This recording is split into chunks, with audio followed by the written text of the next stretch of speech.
What's going on, everybody? My name's LeakyTapsMan and this is another This Week in Gaming number 55, where I bring you up to date with everything going on in the world of video games. News, rumours, speculation in abundance, I have it all. Okay, and to kick things off this week, I'm going to go for some interesting news that I actually found rather surprising, and that is that Mirror's Edge 2 is in development at DICE. Now, this was revealed by a former EA employee. He confirmed that Mirror's Edge 2 is in fact in development, and went on to say that it's quote-unquote general knowledge. Well, it's not exactly general knowledge amongst the public. Other than that, details were scarce. He didn't specify what consoles, what kind of direction they're taking, just the fact that the game exists. And to be honest, it's quite pleasantly surprising news. Mirror's Edge was a great new IP. It did a lot of new stuff, it broke quite a lot of new ground, and I'm always a massive advocate of stuff like that. So to see a second one is quite fantastic news, to be honest. Alright, also this week, it has been leaked that Capcom are going to be bringing Resident Evil Revelations to the 360 and PlayStation 3. This was previously a 3DS exclusive game, and in many people's opinions, it was the best Resident Evil since 4, because it adopted a lot of the previous survival horror elements which were missing in 5 and 6. So if this turns out to be true, which in all likelihood it is because it was leaked by a Korean ratings board and they wouldn't just rate the game out of nothing. So fantastic news for Resident Evil fans that don't have a 3DS. When approached for comment, Capcom said nothing. So as always, the lack of outright denial normally hints at an element of truth. I'd also like to see this for the Wii U personally, seeing as it's kind of a disservice to Nintendo to make them lose an exclusive, which was a highly rated one at that, so they could at least bring it to their home console, but no word on that yet.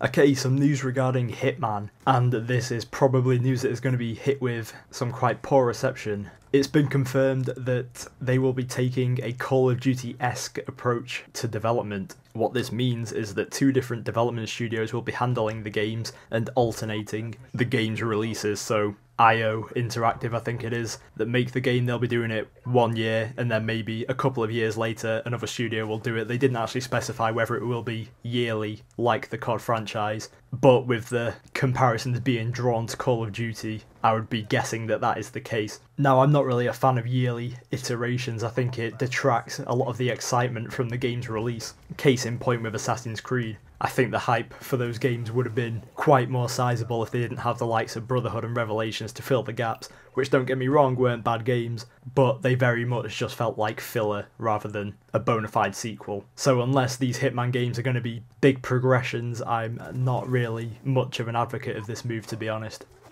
Alright, also this week, the creator of Conker, which was a fantastic game on the N64, then re-released on the Xbox. Anyway, this guy, his name is Chris Seaver. He's been recently talking to Eurogamer, and in an interview he confirmed that Rare were making Conker 2, Cameo 2, and a new Perfect Dark, which was called Perfect Dark Core, which was said to be more open and offered freedom, similar to the likes of Deus Ex. Now, these all got cancelled, by the way, and Microsoft's line of thinking for Perfect Dark was that they had Halo to capture the shooter market, and that was simply enough. So they decided to devote Rare's resources into other areas, which I think is a load of absolute tosh. Conker 2 and Cameo 2, I can comprehend why they were cancelled, but I don't agree with it. If they had Rare lined up for something amazing in its place, I'd be far more understanding, but the fact that they've just got them doing Avatar stuff and Kinect stuff and sports games and that kind of rubbish just really leaves a sour taste in the mouth. He also went on to say that Rare were developing some new IPs, intellectual properties, and they were called Ordinary Joe, Urchin, and a Kinect game called Savannah, and he didn't say whether they were still in development or whether they were cancelled. So that in itself is a very much watch this space kind of news story. So another week, another reason to hate Microsoft. Okay, and a couple of bits of relatively minor news.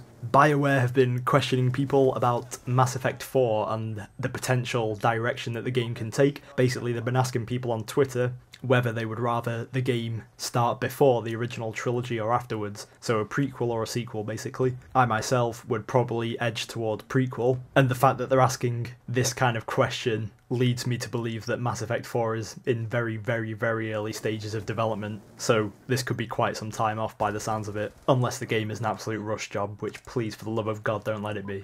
And finally, the Tony Hawk's Pro Skater 3 downloadable content for the HD arcade games is coming December 4th. It will bring 3 new levels from the third game, obviously. They'll cost 400 Microsoft points, and there is also some DLC to bring the revert move back into the game, which is kind of a big thing for the Tony Hawk series. So positive news on that front.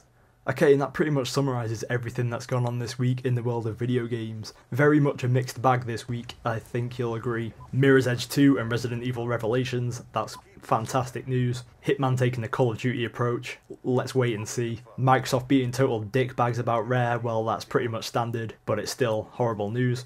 Bioware getting customer perception on Mass Effect 4, positive news in my opinion. And good news about Tony Hawk's. What can you expect this week from my channel? You can expect a giveaway because I've just reached 2,000 subscribers, which I think is a worthy milestone to celebrate. And I'd just like to say a huge thank you to everyone that is subscribed because it really means a lot and it gives me the motivation to actually keep going with this. So as a small token of my gratitude, a giveaway will be coming, and I'm really hoping that this giveaway will take off because it's got a really great way to enter. And if enough people are on board, it could be absolutely epic. And the prizes are actually quite good as well. So you've got that to look forward to this week. Potentially my Resistance 4 wishlist. I did try and get game footage this week, but then it turned out that I couldn't get it through my PS3 and I spent hours trying to fix it. And then it just turned out my component cable wasn't plugged into my PlayStation, which was kind of a bummer. So if I can figure out how to plug it into my PlayStation in the space of about 5 days, then hopefully you'll get that video as well. So a huge thank you for watching. Once again, a big thank you for 2,000 subscribers, and goodbye for now.